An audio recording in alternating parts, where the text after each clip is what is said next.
Well, hello everybody, and welcome to the TEACHERCAST Educational Network. My name is Jeff Bradbury. Thank you so much for joining us today and making TEACHERCAST your home for professional development. This is TEACHERCAST podcast episode number 227, and today we're going to be talking all about icebreaker speeches, how you can make them, what you can do with them, and what you can lie about when your wife asks how you're doing. Thank you guys so much for making TEACHERCAST your home for professional.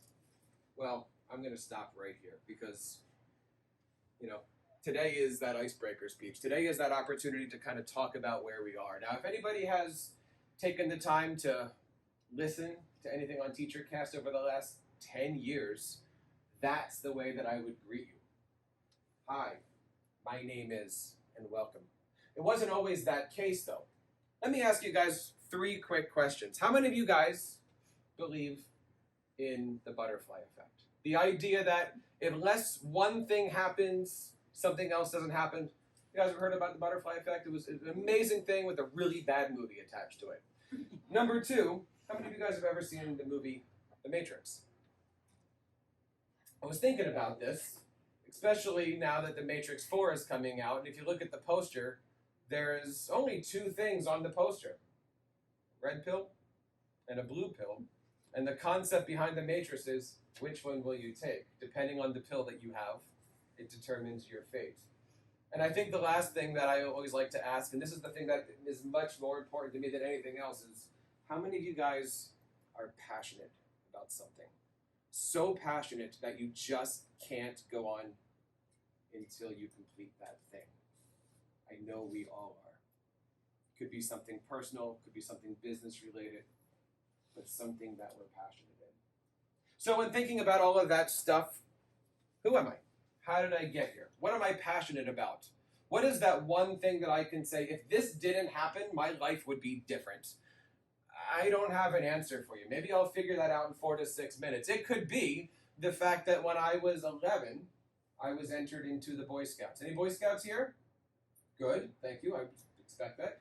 And if anybody knows anything about me, I like to work. I have a passion for helping others. In fact, the Boy Scout motto is what? Do a good turn daily. Well, I am proud to say I am a 3rd generation Eagle Scout. Not only am I proud to be a 3rd generation Eagle Scout, but I made the decision to be an Eagle Scout for 2 reasons. Number 1, I wanted to make my parents and my grandparents proud. And number 2, I don't like camping and I don't want anything to do with this. So I got my Eagle Scouts at 13 years old. Now, I could have gotten it by 12, but let's face it, those last couple of badges say 6 months in between. But 13 years old, there I was. Because of that, dumb luck would have it, after I graduated from Westchester University in December, I had my first job interview. I walked into the superintendent's office, and he was congratulating me, and he says, "Why are you here?" And I said, "Well, it's because I'm awesome." And he goes, "That's true, but what do you see behind me?" And behind him was his Eagle Scout flag. Oh. If I would have never have made Eagle, and remember, it's not I was an Eagle, it's I am an Eagle, I would have never landed my first job. Had I never landed my first job, I would never have landed, let's be honest, my second job. So there I was in my second job. I was working as a string quartet musician, working in a public school, and from all the things my string quartet members said, let's go and get coached by this guy, Gabriel. He's one of our conductors in the orchestra, and I was new to the area, and I happened to go. And as dumb luck would have it, the only person in the orchestra that was younger than like 60 was this wonderful person in the bass section. I struck up a chord, now we're married. Because of all of that stuff, because we're married, we had kids. We had triplets.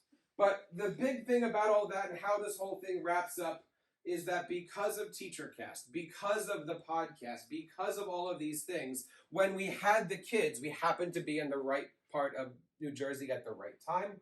We happened to be at the right hospital at the right time. We happened to have the kids at the right time. I'm not going to go over to that. That's another strand. That's another conversation. But because of all of that, we realized that 2 of my kids have a genetic disease.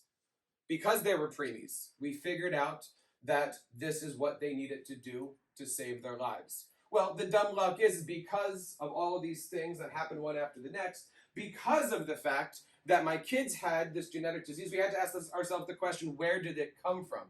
Well, I was tested and my wife was tested. And well, guess what? We found out that my wife had it. So if it wasn't for that Eagle Scout, if it wasn't for that job interview, if it wasn't for this microphone right here, I wouldn't have met my wife, I wouldn't have had my kids, we wouldn't have been able to find out that my kids had a genetic disease, we wouldn't have been able to figure out that my wife had a genetic disease, and I'm proud to say that that microphone helped my wife cure cancer. The things that you're passionate about the most, you're never going to give up on. The things that you don't know that are in front of you are the things you're never going to give up on. Do you want to choose that red pill or that blue pill? Every time I seem to choose that blue pill, that butterfly effect keeps going and going and going. So I'm going to come up here as I start and as I end every single show. And as I say at the end of all of my shows, thank you guys so much for being here. Thank you for being a part of the TEACHERCAST Educational Network. And on behalf of everybody here on TEACHERCAST, please keep up the great work in your classrooms and continue sharing your passions with your students. Thank you, fellow Toastmasters.